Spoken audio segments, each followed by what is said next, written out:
Good morning family, কেমন আছো তোমরা সবাই? আশা করি খুব ভালো আছো, আমরাও ভালো আছি। আর আজকে 23 মে, বৃহস্পতিবার।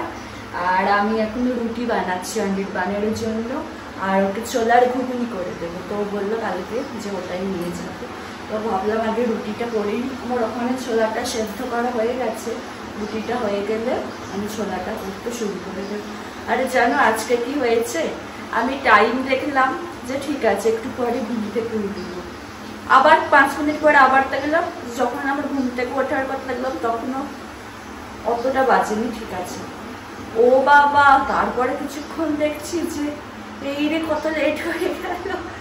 খুব লেট হয়নি, মানে 10 মিনিট মতো লেট হয়ে গেছে। আমি বলছি এরকমই হয় সবার সাথে। অনির্বাণ উঠে গেছে ঘুম থেকে। Good morning. আমরা সকালের চা নিয়ে বসে গেছি। অনির্বাণ, কালকে যে লাপাতা লেডি সিনেমাটা দেখলে, তো তোমার কেমন লাগলো সিনেমা? লাগলো কেমন? আর গানটা কেমন ছিল? অনির্বাণ খালি আমায় বলছে, কি বলছিলে? গানটা খুব সুন্দর, বলো। সত্যি গো, মুভিটা এত সুন্দর ছিল না, মানে শেষের সিনটা দেখতে গিয়ে তো আমার চোখেতে জল চলে এসেছিল। এত সুন্দর, মানে পুরো হ্যাপি এন্ডিং বলতে গেলে। যারা যারা দেখেছো তারা তো জানোই কেমন মুভিটা, আর যারা যারা দেখোনি তারা একবার দেখে নেবে যে মুভিটা কেমন হতে পারে, ঠিক আছে? তো এখন আমরা বসে বসে চা খাই। অনির্বাণ এখানে পুরো রেডি হয়ে গেছে, ব্রেকফাস্ট হয়ে গেছে, এখন বেরোবে। সাবধানে যাবে, সাবধানে আসবে, ঠিক আছে বর? ওয়াশিং মেশিনে জামা কাপড় দিয়েছিলাম, ওগুলো এখনো সব শুকোতে দিয়ে দিই। এটা জামা কাপড় শুকোতে দেওয়া হয়ে গেলে বিছানা।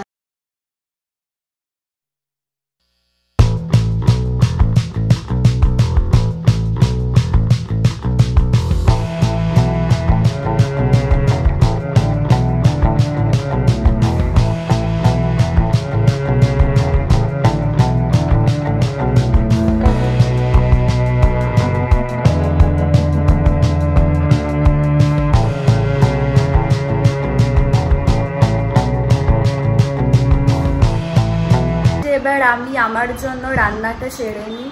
ওকে তো আজকে রুটি আর ছোলার ঘুগনি তোমাদেরকে বললাম করে দিলাম, আর ছোলার ঘুগনিটা ভাত দিয়ে আর খেতে পারবো না, তো ওই জন্য আজকে আমি রান্না করব, ডাল করব। আর পাবদা মাছ এনেছিল না, ও তো বার করে রেখেছি, দেখি পাবদা মাছের ঝাল করে নেব। আর আলু সেদ্ধ করতে দিয়ে দিয়েছিলাম, যখন খাবো একটু কাঁচা পেঁয়াজ দিয়ে মেখে নেবো, দুর্দান্ত খেতে লাগে। তো চলো রান্নাটা সেরে নিই। আমি রান্না করে স্নানটা সেরে নিলাম, গরম পড়ছিল ওই জন্য, এখনো গরম পড়েছে, আমার মনে হচ্ছে না আমি স্নানটা সেরেছি। তো ভাত বসিয়ে দিয়েছি, ওখানে ভাত হচ্ছে। আর রোজকারের মতো আমি যা করি, স্নান করার পরে বসে বসে টিভি দেখি, তো সেটাই দেখছি এখন।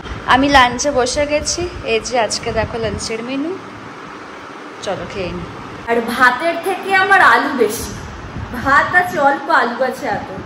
আসলে এখানে যে আলুটা আজকে সেদ্ধ করতে দিয়েছিলাম ওটা অনেকটা বড় ছিল, তো ওই জন্য ভাবলাম যে না থাক, দিয়ে দিই। কারণ দেখো ছোটো ছোটো আলু বলে সে 2টো করে দিতে হতো, তো ওই জন্য ভাবলাম যে একটাই দিই। তাই তার মেখে দেখে যে এতটা হয়ে গেছে, এতটা খাবো, এতটা তো খাবো না আমি জানি, যতটা আর কি ভাতের সাথে খাওয়া যাবে ততটা। তো চল আপনার লাঞ্চটা সেরে নিই। আমি দেখো বিকেলবেলা তরমুজ নিয়ে বসে গেছি। ফাইনালি তরমুজটা আজকে শেষ হলো, কেটে রেখে দিয়েছি অনির্বাণের জন্য, ও অফিস থেকে যদি এসে খায় তো খেয়ে নেবে। আর ঠান্ডা ঠান্ডা আছে তো তরমুজটা বেশ খেতে ভালো লাগে, আর তরমুজ খেতে সত্যি বলছি আমার খুব ভালো লাগে। তো চলো এটা এখন খেতে কি বলছি, খাওয়া যাক। মাসি ফোন করে বললো যে মাসি নাকি আজকে আসবে না, বলছে এত গরম করছে, বলছে রান্না বান্না করতে কিছু ইচ্ছা করছিল না, আজকে আসতে পারছি না, আমি কালকে সকালে যাবো। ঠিক আছে তাই এসো। আর বাট মাসির আসাতে বাসন কুসনগুলো ফেলে রাখলে হবে না, কারণ ওখানটা প্রচুর নোংরা হয়ে যাবে।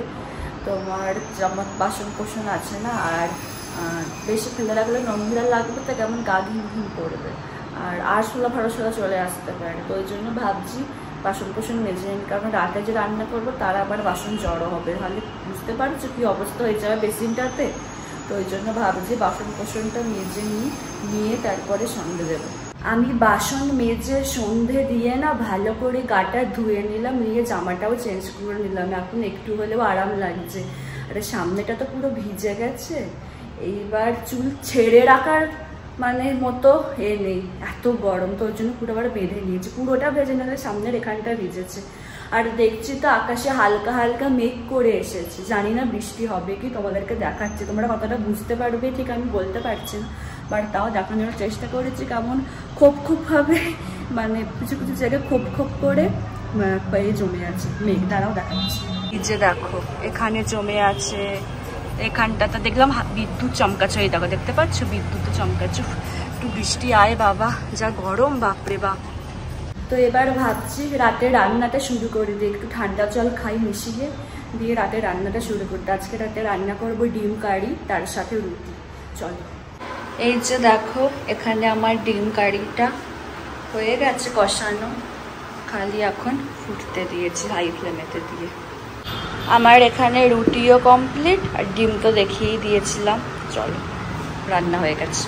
ফাইনালি বৃষ্টি হচ্ছে, এই কিছুক্ষণ আগে শুরু হলো, অনির্বাণ ঢুকলো আর বৃষ্টিটা শুরু হলো। আমি বলছি ভেজনই তো বলছেন না, তো ভালো করে একটু ঠান্ডা হবে ওয়েদারটা।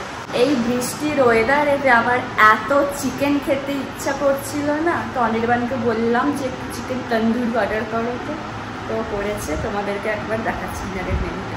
আজকে আমাদের ডিনার দেখো, রুটি ডিম কারি, এখানে আছে চিকেন তন্দুরি আর স্যালাড। আমাদের এইমাত্র ডিনার হলো, তাহলে আজকের ব্লগটা এখানেই শেষ করছি। যদি আমার ভিডিওর কিছুটা হলো তোমাদের ভালো লেগে থাকে তাহলে অবশ্যই তোমরা আমার চ্যানেলটাকে সাবস্ক্রাইব করো আর আমার ভিডিওগুলোকে লাইক কমেন্ট আর শেয়ার করো। আর ডেসক্রিপশন বক্সে আমার ইনস্টাগ্রাম লিঙ্ক দেওয়া থাকলো, তোমরা ওখানে আমাকে ফলো করতে পারো। তোমাদের সাথে আবার নেক্সট ব্লগে দেখা হচ্ছে। আজকের মতো টাটা, গুড নাইট।